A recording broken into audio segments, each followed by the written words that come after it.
Good morning, everybody. Welcome to our Services Ventures Private Limited. We are very happy to welcome you all today. Especially, we have a very specific message for you all. मानो होनोब्ला दिनैहाय गोजोनथावना बाथ्रा मानो होनबा दिनैहाय जोंनि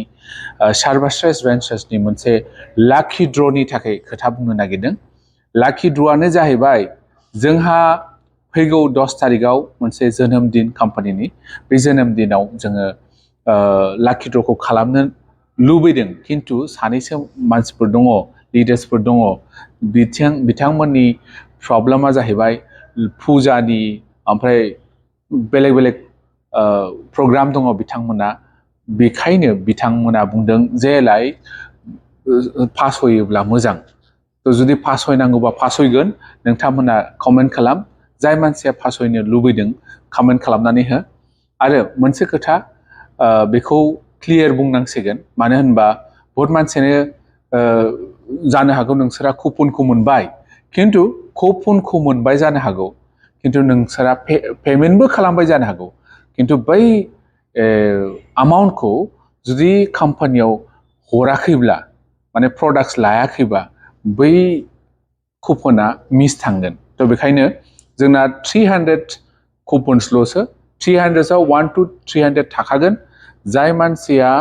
clear खालामाखै बे अमाउन्टखौ क्लियर खालाम आरो प्रडाक्ट्सखौ लानानै फै मानोना प्रडाक्ट्स बायनायावसो जोङो बे कुपनखौ फ्रि होदों बेयाव जेबो फैसा लायाखै जोङो बे लाकी ड्र'नि फैसा लायाखै तो बे क्लियारिफिकेशनखौ होनाया बेनो जे बायचान्स जुदि जोङो नाम्बारखौ मोननानै जुदि सोरबाफोर लाकी ड्र' नाम्बारखौ मोनफ्लांदोंबा आरो नोंथांमोना जुदि क्लियर खालामाखैबा बार बार बुंबाय थादों नोंथांमोना सोरनिफ्राय लादोंमोन बेखौ एसे क्लारिफाइ खालाम आरो स्पन्सरखौ क्लियारिटि होनो हो कम्पानिनाव मानो होनबा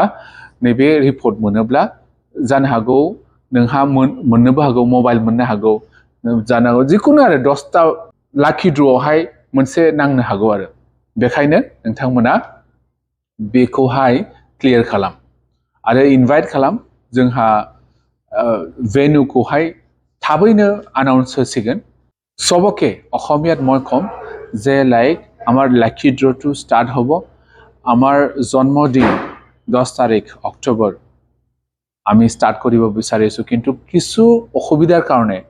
কেইজনমান লিডাৰ্সে ক'লে যে 10 তাৰিখে কৰিব নালাগে তো গতিকে আমি ভাবিছো যে কেইদিনমান পিছত মানে 2 দিন 3 দিন মানে পূজাৰ পিছত তেনেকুৱা কোৱা মতে তো আশা কৰিছো 10 তাৰিখে যদি হয় আমি নিশ্চয় এদিন দুদিনৰ ভিতৰতে আমি জনাই দিম আৰু যদি নহয় তথাপিও আমি জনাই দিম কিন্তু ভেন্যুটো উদালগুৰিত হ'ব উদালগুৰি কোনটো ভেন্যু হ'ব হেতু আমাক আপোনাক এই যেতিয়া মেছেজটো যাব তেতিয়া আমি জনাই দিম আৰু এটা মেইনলি আমি ক্লাৰিফিকেশনটো দিব বিচাৰো যে কোনিবাই যদি কুপনটো পাইছে আৰু আপোনাৰ পেমেন্ট ক্লিয়াৰ হৈছে হোৱা নাই মই নাজানো হেতু আপোনাৰ স্পন্সৰ যাৰ পৰা আপুনি কুপনটো লৈছিলে তাৰ পৰা আপুনি প্ৰডাক্টস পাইছেনে নাম্বাৰ 1 নাম্বাৰ 2 আপোনাৰ কুপনটো পাইছেনে নাম্বাৰ 3 পেমেন্ট হৈছেনে হেতু ক্লিয়াৰ কৰিব হ'ব পাৰে এনেকা হ'ব পাৰে আপোনাৰ পেমেন্টটো কৰিছে প্ৰডাক্ট লৈছে কুপন পোৱা নাই হ'ব পাৰে পেমেন্ট কৰিছে কুপন পাইছে প্ৰডাক্ট দিয়া নাই কিবা এটা হ'ব পাৰে হেতু ক্লিয়াৰ কৰি লব আপোনাৰ কুপনৰ 1 টকাও পইচা লোৱা নাই আপোনাৰ প্ৰডাক্টস 600 টকা মিনিমাম প্ৰডাক্টস কিনাত আমি এটা কুপন ফ্ৰী দিছো ৰেজিস্টাৰ ফাৰ্স্ট ৰেজিস্ট্ৰেচনত নহয় কিন্তু হেতু second time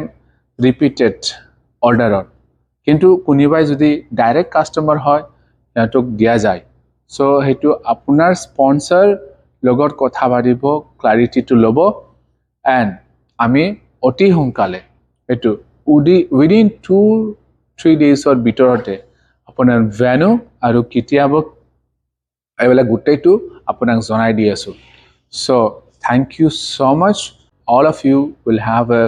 healthy and wealthy in future with Services Ventures Private Limited. Thank you very much once again. Have a great day and see a great smile.